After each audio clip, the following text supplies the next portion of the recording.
اما بعد اعوذ باللہ من الشیطان الرجیم بسم اللہ الرحمن الرحیم قال النبی صلی اللہ علیہ وسلم لا یؤمن احدکم حتی اکون احب الیہ من والدہ وولدہ والناس اجمعین او کما قال النبی صلی اللہ علیہ وسلم صدق اللہ العظیم وصدق رسولہ النبی الکریم ان اللہ وملائکتہ یصلون علی النبی یا ایہا الذین آمنوا صلوا علیہ وسلموا تسلیما الصلاۃ والسلام علیک یا سید یا رسول اللہ وعلی آلک واصحابک یا حبیب اللہ۔ اللہ تبارک و تعالیٰ کے محبوب صلی اللہ علیہ وسلم نے فرمایا تم میں سے کوئی بندہ اتنی دیر تک مومن نہیں ہو سکتا، لا یؤمن احدکم، تم میں سے کوئی اتنی دیر تک مومن نہیں ہو سکتا حتی اکون احب الیہ من والدہ وولدہ والناس اجمعین، جب تک وہ اپنے ماں باپ سے اور اپنی اولاد سے اور سب چیزوں سے بڑھ کر مجھ سے پیار نہ کرے،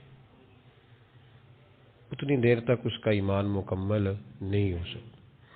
بزرگ فرماتے ہیں کہ اتنی دیر تک ایماندار ہونے کا مزہ بھی نہیں آتا جب تک بندہ ہر چیز سے بڑھ کر نبی پاک سے محبت نہ کرے۔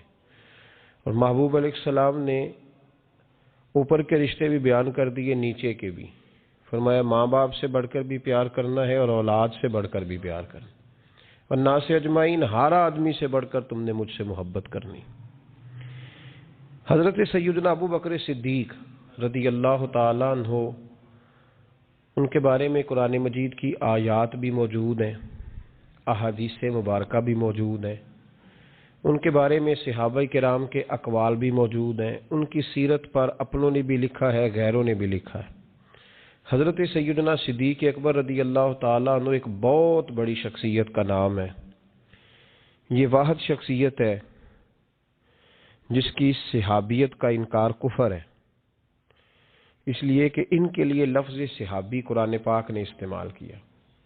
اذ یقول لصاحبہ لا تحزن ان اللہ معنا، جب کہا انہوں نے اپنے صحابی سے کہ غم نہ کرو، ان اللہ معنا، اللہ ہمارے ساتھ۔ تو یہ غار کا جو واقعہ ہے، اس میں لفظ صحابی قرآن پاک نے حضرت صدیق اکبر کے لیے بیان کیا۔ ان کے صحابی ہونے کا جو انکار کرے گا کافر ہو جائے گا۔ ان کے اندر بہت ساری خصلتیں تھیں، اللہ سے ڈرتے تھے، سخی بہت زیادہ تھے، ان کو اللہ تبارک و تعالیٰ نے ہمت بڑی دی ہوئی تھی، شعوری ہمت۔ کچھ لوگوں میں فیصلہ کرنے کی قوت نہیں ہوتی، لیکن قوت فیصلہ حضرت ابو بکر صدیق کو اللہ نے بہت زیادہ عطا فرمائی تھی، اکیلے فیصلہ کر کے ڈٹ جانے کی ان کے اندر صلاحیت ہے۔ ایک جملے میں فاضل بریلوی نے کمال کر دیا۔ اعلیٰ حضرت فرمانے لگے دنیا میں نبی پاک صلی اللہ علیہ وسلم سے بڑا پیر کامل کوئی نہیں، اور جناب ابو بکر صدیق جیسا مرید بھی کوئی نہیں۔ یہ جو توانائی ہے، ہمارے ہاں لوگ مانتے ہیں اپنی مرضی کی چیزیں، جناب صدیق اکبر نے اس طرح مانا ہے جس طرح نبی پاک نے ماننے کا حکم دیا ہے۔ حضور نے فرمایا جب تجھے کسی سے محبت ہوتی ہے تو وہ تجھے بہرا بھی کر دیتی ہے، گونگا بھی کر دیتی ہے، اندھا بھی کر دیتی ہے۔ نہ انسان محبوب کا نقص دیکھ سکتا ہے، نہ سن سکتا ہے، اور نہ کبھی اس کی زبان سے وہ جملہ ادا ہو سکتا ہے۔ جس کو محبت ہو، جس نے بات سن لی وہ بھی محبت میں کچا ہے، جس نے بیان کر لی وہ تو فیل ہے نا، بالکل ہی وہ تو ناکام ہو گیا، اور جس نے دیکھ لی اوہو ایسا نہیں کرنا چاہیے تھا، اس نے بھی ابھی پیار نہیں کیا۔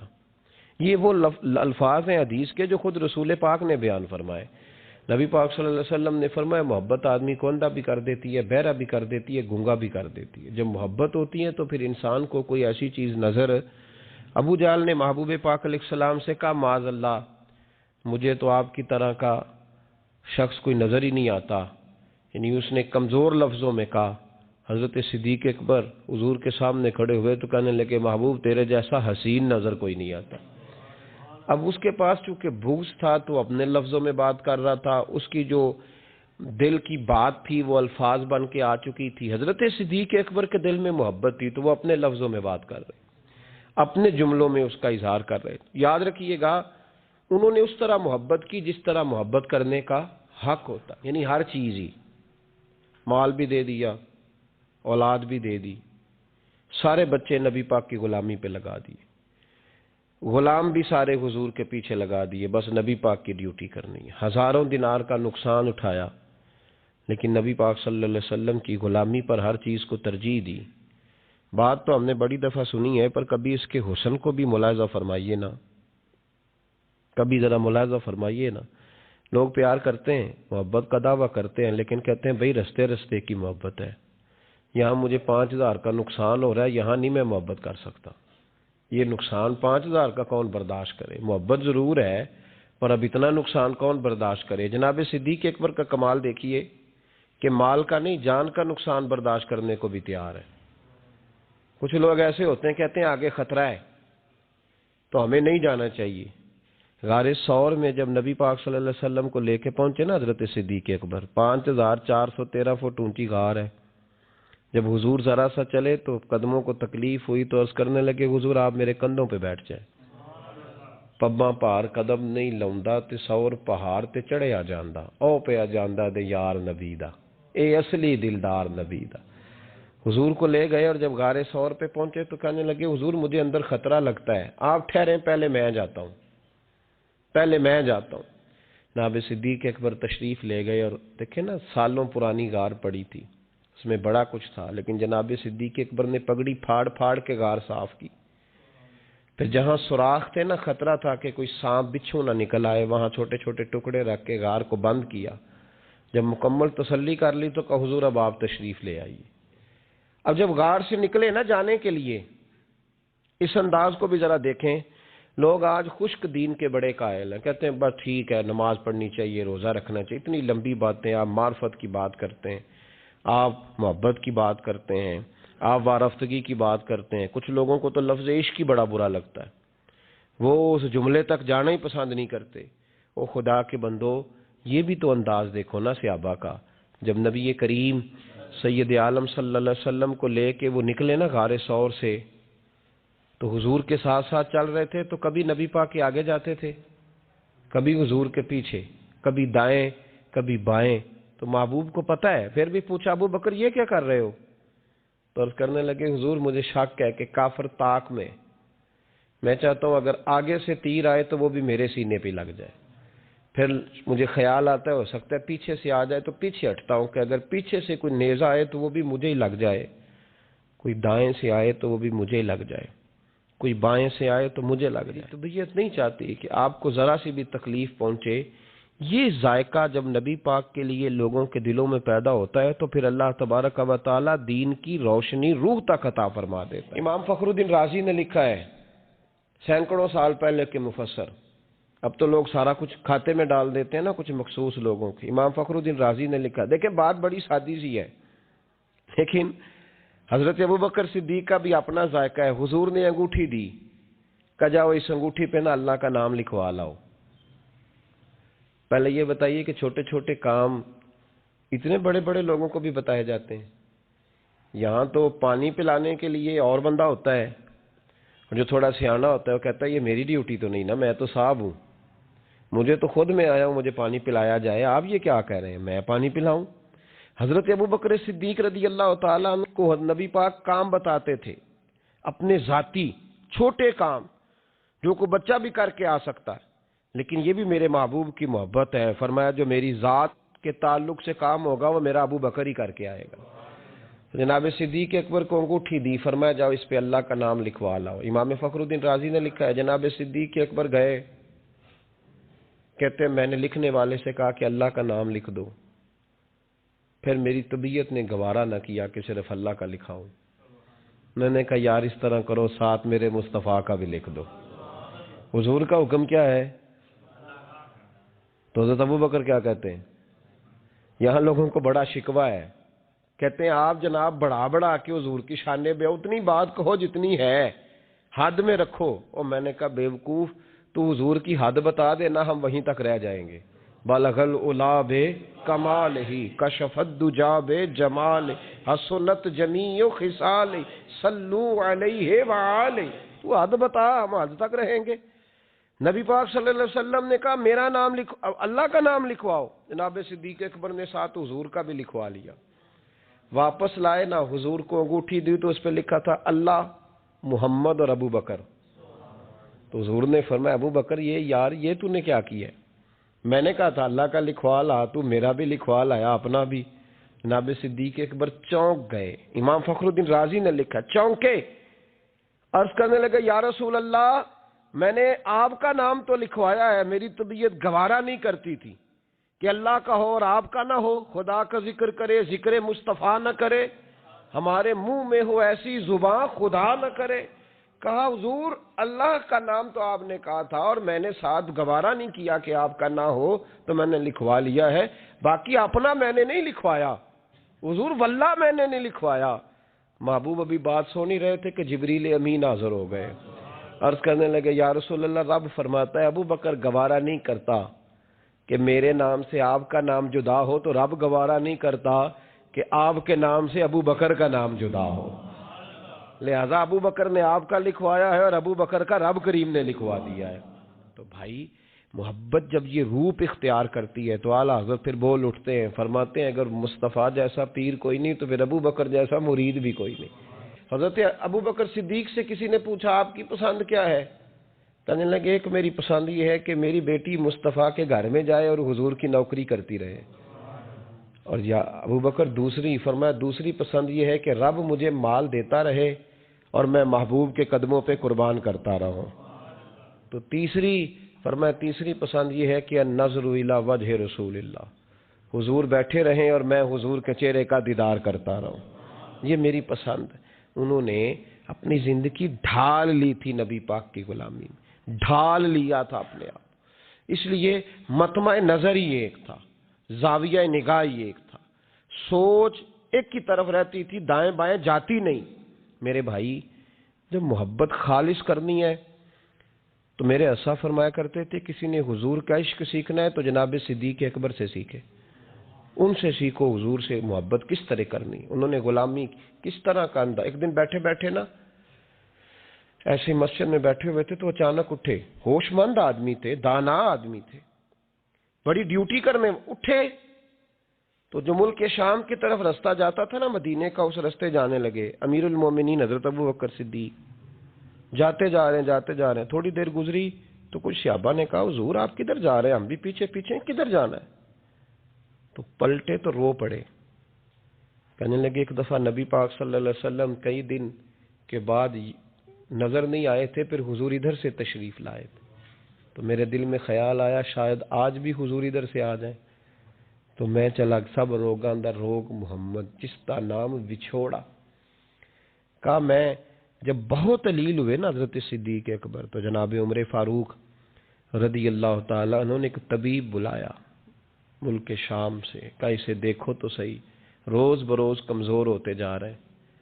تو طبیب دیکھ کے کہنے لگا مرض تو کوئی نہیں لیکن ان کا دل بے چین ہے، ان کی روح پریشان ہے، یہ کسی سے بچھڑے ہوئے لگتے ہیں۔ تو حضرت عمر کہنے لگے صدیق کیا بات ہے یار، کس سے بچھڑے ہو؟ تو جناب ابو بکر نے آنکھ کھول کے دیکھا، فرمایا تجھے تو جیسے پتہ ہی نہیں، تمہیں تو جیسے خبر ہی نہیں۔ تو حضرت عمر بھی رو پڑے۔ بھائی محبت کی تو ٹوٹ کے نبی پاک صلی اللہ علیہ وسلم کے ساتھ ان کی وفاؤں کا رشتہ رہا تو پھر حد درجے کا رہا، ہر چیز قربان کی۔ یہ جو لوگ سوچ سمجھ کے چلتے ہیں نا وہ بیچارے اپنے ذائقے کھو بیٹھتے ہیں سارے۔ حضرت صدیق اکبر رضی اللہ تعالیٰ عنہ کی زندگی بتاتی ہے کہ حضور کی غلامی کرو تو کھل کے کرو، ڈٹ کے کرو، پھر جو بچا بچا کے رکھتے ہیں ان کے پاس کچھ بھی نہیں رہتا۔ خود محبوب پاک صلی اللہ علیہ وسلم نے فرمایا حضرت اسماء بنت ابی بکر صدیق سے، فرمایا رب کے رستے میں جب دے تو گن گن کے نہ دیا کر، ورنہ وہ بھی تجھے گن گن کے ہی دے گا، اور کوئی چیز بچا کے نہ رکھ، اس کے رستے میں بے حساب دے، وہ بھی تجھے بے حساب ہی عطا فرمائے گا۔ ہم محبت میں بھی کنجوسی کرتے ہیں سوچ سمجھ کے تھوڑی سی، تو وہ کس طرح کی محبت ہے جس میں بندہ سوچ رہا ہے، غور کر رہا ہے، ارادہ کر رہا ہے، تیاری کر رہا ہے، دیکھ رہا ہے، پرکھ رہا ہے، وہ کیسے آگے بڑھے گا؟ غلامی تو غلامی ہوتی ہے، غلاموں کی سوچیں اپنی نہیں ہوتی، سوچیں بھی غلام ہوتی ہیں۔ غلام جو ہوتے ہیں وہ اپنے محبوب کی رضا کی طرف توجہ رکھتے ہیں، دائیں بائیں لوٹ کر پلٹ کر ان کا مزاج نہیں ہوتا۔ حضرت ابوبکر صدیق رضی اللہ تعالیٰ عنہ نے محبوب پاک سید عالم صلی اللہ علیہ وسلم کی غلامی کی، ہر لحاظ سے کی، ہر وقت کی، ہر طریقے سے کی۔ امت مسلمہ اگر غلامی کا طریقہ سیکھے گی تو جناب صدیق اکبر سے سیکھے گی۔ حضرت صدیق اکبر بتلائیں گے کہ محبوب کریم سید عالم صلی اللہ علیہ وسلم کی غلامی کس طرح کرنی ہے۔ جب رات تھی نا بدر کی، تو کافروں کا سب سے بڑا نشانہ یہ تھا کہ کسی طرح حضور کو شہید کیا جائے۔ وہ پورا فوکس کیے ہوئے تھے کہ نبی پاک صلی اللہ علیہ وسلم کو شہید کرنا، پوری توجہ تھی۔ تو صحابہ کہتے ہیں کہ ہم نے ارادہ کیا کہ حضور کے لیے علیحدہ سے ایک خیمہ بنایا جائے، چھپر بنایا جائے۔ حضور کے لیے وہ ہم نے چھپر بنا دیا، محبوب اس کے اندر قیام کرنے لگے۔ اب خیال یہ تھا کہ یہاں ڈیوٹی کون کرے گا، ڈیوٹی کون کرے گا، یہاں کون ٹھہرے گا، یہاں یہ بڑے خطرے والی جگہ ہے، یہاں کون ٹھہرے گا۔ فرماتے ہیں جب گفتگو ہونے لگی تو جناب صدیق ایک بار فٹافٹ بولے، کہنے لگے تمہیں ضرورت کیا ہے انتخاب کرنے کی، میں جو ہوں، جب تک میں موجود ہوں کسی کافر کی جرت نہیں مصطفیٰ کے خیمے کی طرف بھی دیکھ سکے، طاقت ہی نہیں۔ وہ آگے بڑھ کے ان جگہوں کا انتخاب کرتے، اس طرف ان کی توجہ رہتی۔ میرے محبوب پاک علیہ الصلوۃ والسلام ان پر اعتماد کرتے۔ 17 نمازیں نبی پاک نے جناب صدیق اکبر کے پیچھے ادا فرمائیں، 17 نماز۔ اور جناب ابو بکر کا بھی یہ حال تھا۔ آج تو باہر کھڑے ہو کے سلام پڑھو تو کچھ لوگ کہتے ہیں سلام آپ پڑھ لیں، کھڑے کیوں ہوتے ہیں؟ کھڑے ہونے سے دقت ہونے لگی۔ میں نے کہا چلو بیٹھ کے پڑھ لو بھائی، اگر اتنی سی بات سے ہی آپ کو دشواری ہے۔ حضرت صدیق اکبر رضی اللہ تعالیٰ عنہ نماز پڑھا رہے تھے۔ محبوب پاک سید عالم صلی اللہ علیہ وسلم تشریف لے آئے، حضور ایک صلح کے لیے گئے، فرمایا مجھے دیر ہو گئی تو کسی کو ابو بکر سے کہنا نماز پڑھا لے۔ تو کہتے ہیں حضور کو دیر ہو گئی، جناب بلال نے اقامت کہی تو حضرت صدیق اکبر مصلی پہ کھڑے ہو گئے۔ ابھی 2 ہی رکعتیں پڑی تھی کہ حضور تشریف لے آئے۔ جس صف سے حضور گزرتے رہے صحابہ رستہ چھوڑتے رہے۔ دوران نماز ہی محبوب پہلی صف کے قریب آئے تو جناب صدیق اکبر نے قدم پیچھے ہٹایا، عین نماز میں، عین نماز۔ حضور نے فرمایا ابو بکر مکمل کرو نماز، پھر قدم ہٹایا، تیسری دفعہ پھر کہا، پھر قدم ہٹایا، جناب صدیق اکبر پیچھے ہٹ گئے۔ محبوب نے نماز مکمل کرائی اور فرمایا میں نے جب کہا تھا مکمل کراؤ تو کیوں نہیں کرائی؟ تو کیا خوبصورت انداز ہے۔ کہنے لگے یا رسول اللہ اب ابو قحافہ کے بیٹی کی اتنی جرت تو نہیں نا کہ مصطفیٰ کا امام ہی بن جائے، اتنی جرت تو نہیں نا۔ تو عزیز یاد رکھیں حضرت ابوبکر صدیق نے حضور کی تعظیم کی، نبی پاک کا ادب کیا۔ وہ جو لوگ کہتے ہیں نا زیادہ قریب رہنے سے محبت کم ہو جاتی ہے، حضرت صدیق اکبر نے اس فلسفے کو بھی غلط ثابت کر دیا۔ انہوں نے ثابت کیا ہے کہ محبت خالص ہونی چاہیے۔ کئی دفعہ بندہ جتنا قریب جاتا ہے محبت اتنی زیادہ بڑھتی جاتی ہے۔ شرط ہے کہ یہ خالص ہو، اس میں اخلاص ہو، تصنع نہ ہو، بناوٹ نہ ہو، ریاکاری نہ ہو، ملاوٹ نہ ہو اس کے اندر۔ ایک دن نبی پاک صلی اللہ علیہ وسلم حضرت ابو ہریرہ اور صحابہ بیٹھے تھے تو محبوب علیہ الصلوۃ والسلام نے فرمایا بھئی ذرا نا وقفے سے ملا کرو، محبت بڑھتی ہے، وقفے سے ملا کرو۔ قدر کھو دیتا ہے یہ ہر روز کا آنا جانا، بڑی دلچسپ ہوتی ہیں بے ترتیب ملاقاتیں۔ تو کہا ذرا وقفے سے ملا کرو، محبت بڑھتی ہے۔ تو ٹھیک ہے یا رسول اللہ صلی اللہ علیہ وسلم۔ تو حضرت ابو بکر صدیق بھی ایک دن پورا نہ آئے، جب بات ہو رہی تھی وہ بھی بیٹھے ہوئے تھے مجمع میں، ایک دن پورا نہ آئے۔ اگلی صبح حضور نے پوچھا ابو بکر کہاں تھے؟ عرض کی حضور آپ نے تو کہا تھا وقفے سے ملا کریں۔ فرمایا وہ دوسروں کے لیے کہا تھا، تیرے لیے نہیں کہا تھا، تو روز ملا کر، پابندی سے ملا کر، توجہ سے ملا کر، وہ تیرے لیے بات نہیں کہی، وہ کوئی اور ہے۔ جو قریب رہیں تو قدر کم ہوتی ہے۔ ابو بکر صدیق تو محبوب کے ساتھ مکے میں بھی ساتھ، بدر میں بھی، احد میں بھی، غار ثور میں بھی، اور دیکھیے 1400 سال ہونے کے ہیں وہ مزار میں بھی مصطفیٰ کے ساتھ ہی آرام کر رہے ہیں، تو وہاں بھی ساتھ ہے۔ پانی پرن سہیلیاں رنگا رنگ کڑے، اسی تے پریا اس دا جانیے جس دا توڑ چڑھے۔ تو وہ کم لوگ ہوتے ہیں، وہ لوگ زیادہ خوب نہیں ہوتے کہ جو قریب آئے تو قدر کم کر دی۔ حضرت ابو بکر صدیق نے فلسفہ بیان کیا ہے کہ پیار صحیح کرنا، یہ کوئی مطلب نہیں کہ قریب رہو گے تو قدر کم ہو جائے گی، محبت خالص کر